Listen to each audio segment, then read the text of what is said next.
J'appelle les responsables de ce pays, notamment le premier responsable, et je vais utiliser une expression qui est chère aux Béninois parce que tout le monde, même l'homme de la rue a cette expression dans la bouche, à ramener la balle à terre. C'est une expression de football pour dire qu'il faut regarder comment on redistribue la balle, on redistribue les cartes.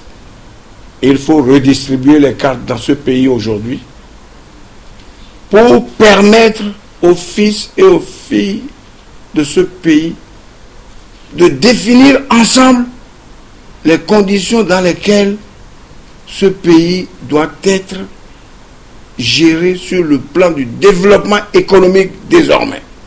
C'est ça qui est important, que nous parlions tous d'une seule et même voix.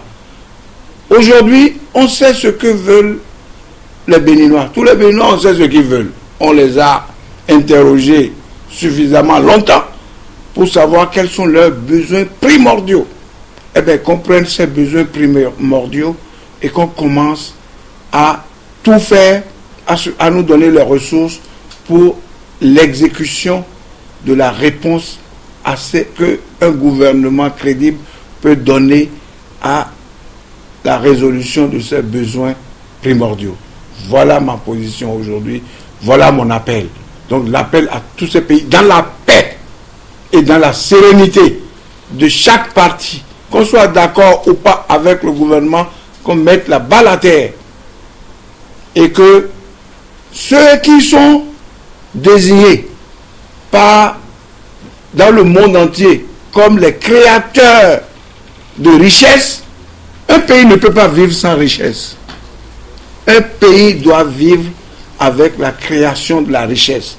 Et la création de cette richesse, il n'y a qu'une seule catégorie socio-professionnelle qui peut le faire, c'est le secteur privé. Qu'on permette au secteur privé, sans les harceler, de s'asseoir une dernière fois avec le gouvernement pour définir les conditions de création d'emplois pour la jeunesse de notre pays, parce que la fine fleur, le futur, vous savez, aux États-Unis, on ne s'attaque pas à la jeunesse. Quand vous vous attaquez à la jeunesse américaine, c'est un crime et on vous punit d'emprisonnement pour toute votre vie. La jeunesse béninoise, on doit lui permettre de travailler de manière sereine pour améliorer ses conditions de vie. Il y a trop de nos jeunes qui sont sur les trottoirs et qui sont tentés de rentrer dans la drogue, dans ci, dans ça. Il faut qu'on évite ça et qu'on leur permette d'espérer en des lendemains meilleurs et plus heureux.